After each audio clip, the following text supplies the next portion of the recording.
டேய் மசையா, உனக்கு என்னத்துக்கு இத்தனை கோவம்? உன்னை என்ன கேவலமா பேசுனாங்க? ரோசம் கேட்டு விருந்து சாப்பிட்டு வர. டேய், ரோசப்பட்டு நான் பட்டினி கிடக்கலாம், உன் புள்ளைய எப்படி பட்டினி போடுறது?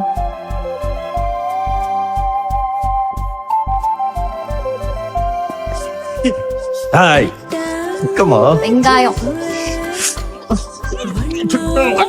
எனக்கு கோவமா வருது. கோவப்படக்கூடாது மயிலு.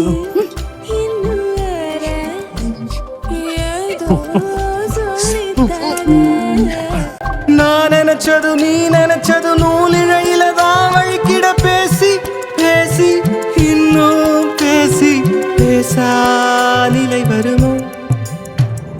தேடி